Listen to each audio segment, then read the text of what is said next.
राजनीति ना मनुष्य की नग्न अवस्था है, ये कहना था ओशो का।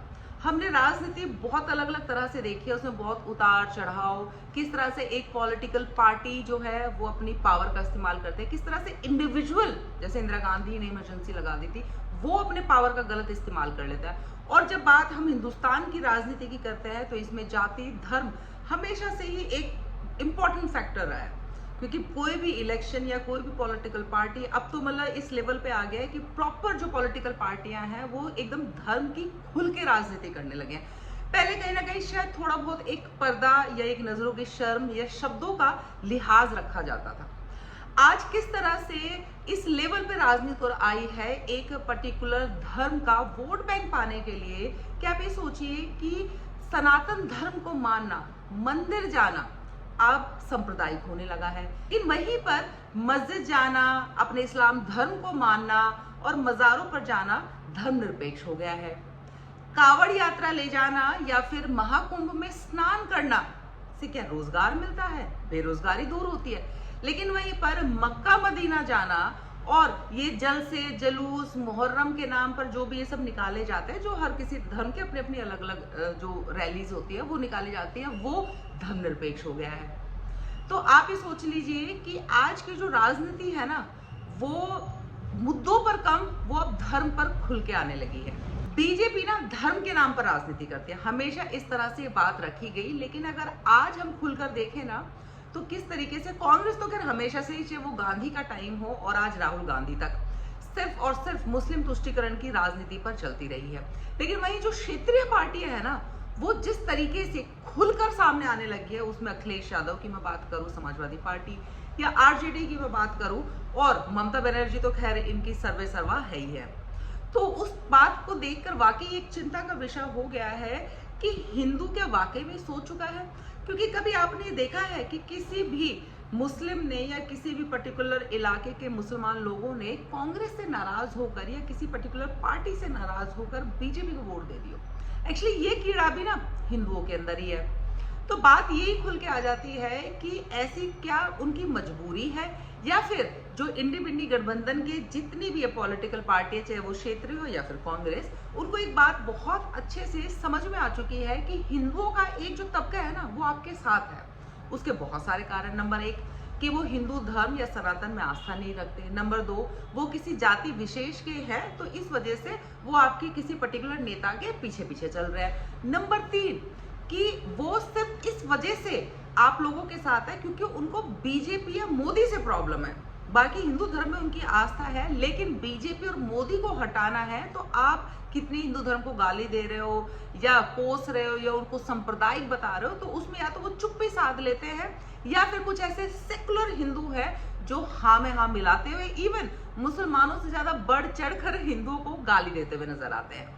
तो सारी राजनीति अब ना हिंदू और मुसलमान के इर्द गिर्द घूम के रह गई है। एक तरफ तो मुसलमान अभी कुछ दिन पहले जश्न और जोश मनाते हुए घूम रहे थे कि देखो वर्ल्ड में सेकंड लार्जेस्ट हमारी आबादी है, वहीं दूसरी तरफ वो एक विक्टिम कार्ड खेलते हुए नजर आते हैं कि भाई हम तो बेचारे हैं, हम तो मासूम है। तो मतलब ये इनका कॉम्बिनेशन आज तक समझ में नहीं आया। आपको दुनिया भर के बच्चे पैदा करने हैं और फिर ये कह देना है अल्लाह की देन है, लेकिन नौकरी आपको सरकार से चाहिए। सरकार की सारी नीतियां, सारी चीजें, जो भी वो सुविधाएं आपको देती हैं, वो आपको उनसे ले लेनी है। उस टाइम पे आपके पास राशन कार्ड से लेके आधार कार्ड से लेके इवन मैं तो कहती हूँ मुगलों तक के कार्ड आप लोग दिखा देते हो। लेकिन जब कभी भी एनआरसी की बात आती है या सरकार कोई पर्टिकुलर विशेष तौर पर आपसे आपके आधार कार्ड या आपके आइडेंटिफिकेशन मांगते हो, उस टाइम पता नहीं आप सारे पेपर कहाँ छुपा देते हो, इवन ये कह देते हो हम नहीं दिखाएंगे। मुझे ये समझ में नहीं आता इसमें दिक्कत कहाँ है। अब आ जाते हैं वोट बैंक की राजनीति पर। मुसलमानों को हमेशा से पता है, क्योंकि चाहे मैं कहूँ आपको, महात्मा गांधी से लेकर आज राहुल गांधी तक और जितनी भी क्षेत्रीय पार्टियां हैं, ये हमेशा मुसलमानों के नाम पर वोट मांगते रहे। लेकिन अगर इन्होंने मुसलमानों की ये इतने ही रहनुमा थे या इतना ही उनको मुसलमानों की चिंता थी, तो इतने सालों में क्या किया इन्होंने मुसलमानों के लिए? मुसलमान आज भी कहता है हम उतने ही गरीब है, आज भी कहते हैं हमारे पास सुविधाएं नहीं है, आज भी कहते हैं हमें विशेष आरक्षण दे दीजिए। क्यों? क्योंकि हमें तो कहीं मौके नहीं मिलते। इतने सालों कांग्रेस की सरकार थी। बिहार में जो नीतीश और एनडीए की जो मिलकर सरकार बनी, इससे पहले 15 साल तक लालू प्रसाद यादव की सरकार थी। बीजेपी तो अब रिपीट हुई, उससे पहले एक बार कल्याण सिंह बना पाए थे, और उससे पहले अगर मैं समाजवादी पार्टी की बात करूं या मायावती की बात करूं तो वो भी इसी मुद्दे पर काम करती थी कि मुसलमान बेचारे हैं और दलित जो है इनके मुद्दों पर काम करते हैं। लेकिन इतनी सरकारें जो आज पीडीए का जो नारा लेकर जो चल रहे हैं लोग, और डायरेक्ट इनडायरेक्ट तौर पर उसको कांग्रेस भी मानती है, समाजवादी पार्टी का तो खैर वो पर्टिकुलर नारा है, और जो दूसरे लोग हैं वो भी मानते हैं। तो इतना जो लोग हैं वो लगे हुए हैं इतने सालों से, उसके बावजूद भी इनका विकास क्यों नहीं हुआ? इसके लिए दोषी कौन है, जिम्मेदार कौन है? इस बारे में मुसलमान कभी कुछ नहीं कहेंगे। लेकिन इतना सब होने के बावजूद भी, इतने साल सत्ता की मलाई खाने के बावजूद भी, इन लोगों को प्रॉब्लम सिर्फ बीजेपी और आरएसएस से है। जबकि अगर मैं बीजेपी की बात करूं तो 2014 से अब तीसरा सेशन बीजेपी का लगा है, या उससे पहले अटल बिहारी वाजपेयी थे जिन्होंने अपने एक कार्यकाल पूरा किया। बाकी उसके बाद एक दिन 13 दिन की सरकार थी, और एक बार मेरे ख्याल से साल भर भी नहीं चली थी।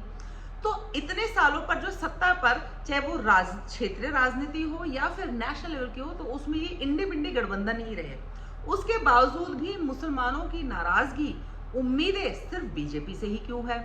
वो उनसे सवाल क्यों नहीं पूछते? जब वो लोग कहते हैं हमें सवाल पूछना है, तो मैं ये जितने भी यूट्यूबर पत्रकार इनसे कहना चाहती हूँ कि ये सवाल आप उन लोगों से क्यों नहीं पूछते जिन्होंने सबसे ज्यादा सत्ता पर बैठ के मलाई खाई है, इतने साल भारत की राजनीति में जिनका वर्चस्व रहा है, कि आपने दलितों के लिए और खास करके बेचारे मासूम अल्पसंख्यक मुसलमानों के लिए ऐसा क्या किया कि वो आज भी उसी कंडीशन में है? क्योंकि पावर तो आप ही के हाथ में थी ना। लेकिन आज उनको सारे सवाल सिर्फ बीजेपी से पूछने हैं। इससे पहले के सवाल न वो उन्होंने आज तक कभी पूछे हैं, न वो इवन आज पूछते हैं। अब एक बहुत बड़ा इसका उदाहरण मैं दे देती हूँ। जैसे अभी 2006 में जो लोकल मुंबई ट्रेन में जो बॉम्ब ब्लास्ट हुआ था, उसमें जितने भी जिनके ऊपर शक के बिना पर या जिनको अपराधी समझकर जो गिरफ्तार किया गया था, अब सुप्रीम कोर्ट ने उनको रिहा कर दिया। तो सोशल मीडिया पर एक पूरी उस चीज के ऊपर, खासकर इसमें कांग्रेस वगैरह का नाम मैं नहीं लूंगी क्योंकि वो तो बोले भी नहीं, वो चुप रहे, बोलने का हक भी नहीं बनता था। मैं उस बात में वहां भी आगे आऊंगी। तो उसमें जितने भी मुस्लिम या सेकुलर जो हिंदू है वो सब सोशल मीडिया पर कूद पड़े कि भी जो बेचारे मुसलमान जो इतने सालों से जेल में बंद थे, उनके दिन कौन वापस लाएगा। इनको सिर्फ इस वजह से शक की बिना पर इनको गिरफ्तार किया गया। क्यों? क्योंकि ये एक विशेष धर्म से आते थे। तो मैं उनसे ये पूछना चाहती हूँ कि आप ये सब तो लिख रहे हो, उसमें कांग्रेस का नाम क्यों नहीं लिख रहे कि कांग्रेस ने ऐसा किया? क्योंकि 2006 में दिल्ली में मनमोहन सिंह की सरकार बैठी थी, महाराष्ट्र में विलासराव देशमुख थे जो महाराष्ट्र के मुख्यमंत्री थे, तो दोनों तरफ यानी डबल इंजन की सरकार थी। तो उस टाइम पे अगर किसी धर्म विशेष के लोगों के ऊपर अत्याचार हुए तो वो कांग्रेस ही हुई ना। इसमें बीजेपी का तो दूर दूर तक कोई लेना देना नहीं है।